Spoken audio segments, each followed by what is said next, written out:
आने के उन्होंने बताया कि सदावर्ती जी जो है इसमें ये सब्जेक्ट में माहिर है, तो इस पर भी हमारे को नॉलेज मिलेगी और ये सब्जेक्ट में अगर नॉलेज मिलती है तो इसको आगे हम किसान हुकूमत तक लेके जा सकते हैं, जो कोर्ट या हायर कोर्ट, तो वो हिसाब से हमारी मुलाकात ये होगा।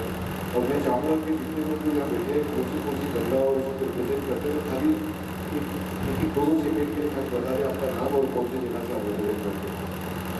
तो ये अच्छा होगा। Manager of mines union school का हिस्सा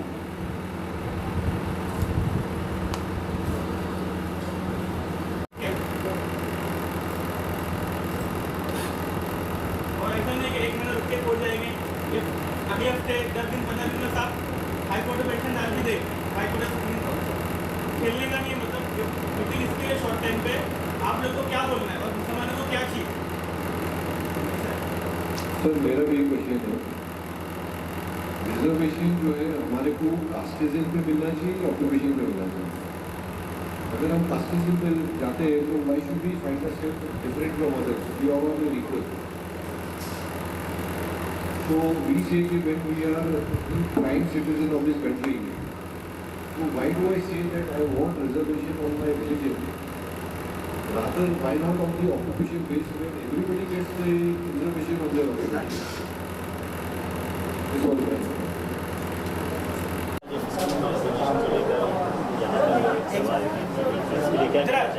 एक मिनट साइलेंट, थोड़ा साइलेंट,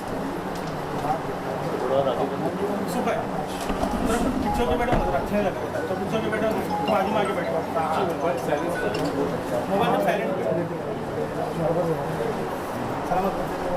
सर क्या कहना चाहेंगे आज जो सभा आयोजित जो मिसकंसेप्शन है रिजर्वेशन को लेकर, उसको किस तरह से दूर किया? कैमरा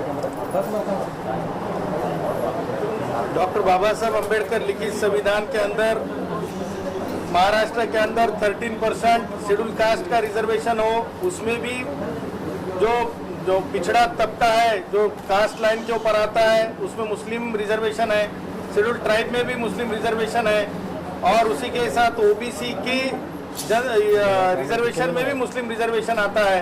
मेरा ये कहना और मानना है कि एफिनिटी टेस्ट खाली मुस्लिमों को उस लाइन में बतानी है, ये एक सियासती साजिश है कि मुसलमानों को 5% आरक्षण में बांध देना और बाकी आरक्षण से उनको निष्कासित करना, ये बड़ी साजिश है। ये मुस्लिम समाज समझ जाएंगे और मुस्लिम समाज के अंदर जब ये मैसेज जाएगा कि हम आरक्षण के लाभधारक है, ये आरक्षण संविधानिक आरक्षण है, मैं ये समझता हूँ कि इसी तरह से हल हो सकता है।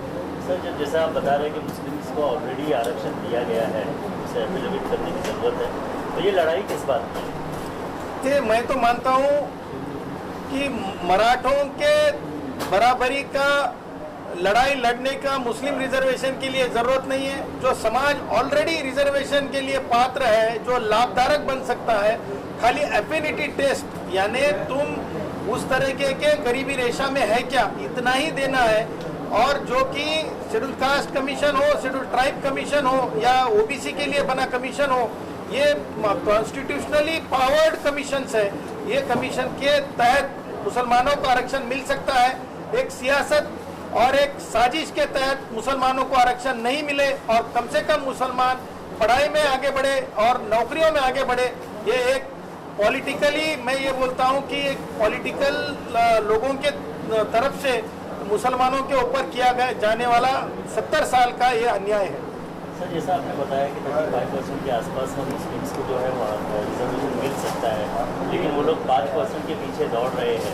तो ये जो कन्फ्यूजन हुआ है, अब जब 35% उनको दिखाई दे रहा है तो वो कैसे वो हासिल कर सकते हैं, उनको क्या करना होगा? देखिए, मुख्य तौर के ऊपर सरकार से ये गुजारिश करनी होगी कि जो कास्ट स्क्रूटिनी कमेटीज होते हैं, जो 92 के जजमेंट के बाद, सुप्रीम कोर्ट के जजमेंट के बाद हर राज्य में स्थापित हुई है, वो कास्ट स्क्रूटिनी कमेटी से अनुग्रह करना होगा। वहाँ पे बहुत ज़्यादा प्रेशराइज करना पड़ेगा सरकार को कि वो कमेटी से कहे, एडिशनल कलेक्टर से कहे कि मुसलमान जो तबके में आते हैं, एफिनिटी के साथ आते हैं, रिश्ते लेके आते हैं, उसको हम क्या बोलते हैं कि ये यानी तुम्हारी जो क्या रिश्तों की जो ये रहती है क्या वो एफिनिटी होती है, वो बताने पर रिजर्वेशन के सर्टिफिकेट जो कास्ट सर्टिफिकेट है वो दिए जाए और वो उसके ऊपर लाभदायक बने। सर, इस लड़ाई में आप कैसे शामिल हैं? देखो, सोहेल खंडवानी साहब हैं या अपने फैसल पत्रकार साहब हैं या फैसल यूसुफ बनारस वाला है, ये मेरे मानने में लोगों के लिए काम करने वाले लोग हैं। और सियासती लोग कोई होते तो मैं ना कहता था, लेकिन सोशली काम करने वाले लोग हैं तो मैंने सोचा कि क्यों ना हम मदद करें। और यही एक तत्व है संविधान का। जिस तरह से दरगाह शरीफ के सामने संविधान का प्रियम्बल लगा है, तो वो माने तो मैं ये समझता हूँ कि मेरी एक जिम्मेदारी है मुस्लिम भाइयों के लिए मदद करने की।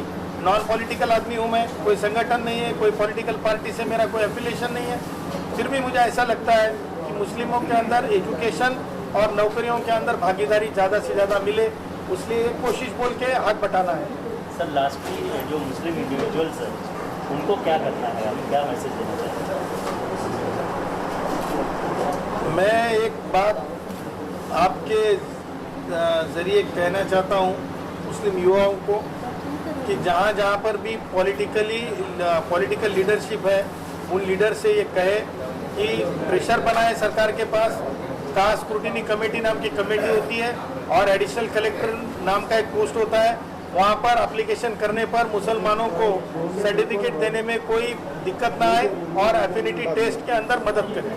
ये अगर से वॉलंटियर्स यानी मखदूम शाह बाबा दरगाह हो या यानी सोहेल खंडवानी साहब जैसे लोगों ने अगर से इनिशिएटिव लिया, तो मैं ये मानता हूँ कि एक मिशन कामयाब हो जाएगा और एक समाज को एक शक्ति प्रदान होगी। कार्यक्रम आयोजित हुआ है, इससे जो कंफ्यूजन था वो कितने हद तक दूर हुआ? देखिए, लोगों में अवेयरनेस तो पैदा करना बहुत ज़रूरी था।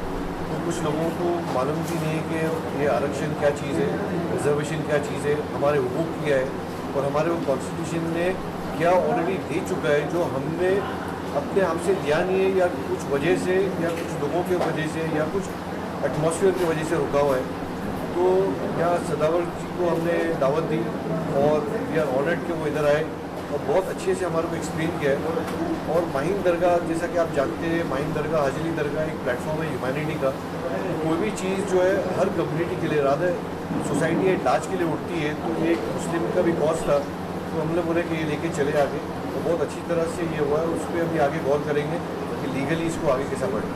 सर, मुस्लिम रिजर्वेशन की जो लड़ाई चल रही थी उसका डायरेक्शन चेंज हो गया, आपको लगता है? जो लड़ाई आप लोग लड़ रहे थे वो कहीं किसी और दिशा में चल रही थी और अब जो है सही दिशा दिखाई गई? देखिए, हम माहिम दरगाह और हाजिल दरगाह उसमें बिलीव नहीं करती कि हम मोर्चा निकाले या कुछ करें। हमारा जब कॉन्स्टिट्यूशन जो राइट है हमारा, जो उसके ऊपर हम डायरेक्टली हम हाईएस्ट अथॉरिटी के पास जाएंगे और वहाँ से बात करेंगे। Because with due respect I would say कि जो हमारे अहदेदारान जो बैठे हुए हैं उनका एप्लीकेशन ऑफ माइंड नहीं, with due respect I am saying again. तो लोगों को ये बताना चाहते हैं हम कि नहीं, ये चीज़ हमारी हो सकती है, उच्च न्यायालय से हो सकती है। और हमारे को कोई चीज़ ऐसा नहीं है कि जो हमारी नहीं है वो हम मांग रहे हैं, जो ऑलरेडी हमारे लिए रिजर्व है उसको हमारे को खाली ले रहे हैं। सर, कई एसोसिएशन आपके साथ शामिल हुए आज यहाँ पर इस कार्यक्रम में, तो आगे किस तरह के स्टेप्स आप लोगों की ओर से किए जाएंगे? माहिम दरगाह के साथ में लगभग 70-80% महाराष्ट्र में मदरसा, मस्जिद, कब्रस्तान और दरगाहें जुड़ी हुई है, क्योंकि हमारे एक बोर्ड मेंबर यहाँ मक्का बोर्ड पे भी है। तो वो हिसाब से हर एक का एक रिप्रेजेंटेशन भी आया, उनको भी एक नॉलेज मिली इधर। और आगे का इम्प्लीमेंटेशन हमारी लॉयर्स की टीम बैठेंगी, जिसमें सदावर जी जो है अपना ओपिनियन देंगे और आगे कैसा लेके जाना है, तो लीगली टेक्निकली सब देखते हुए हम आगे बढ़ेंगे।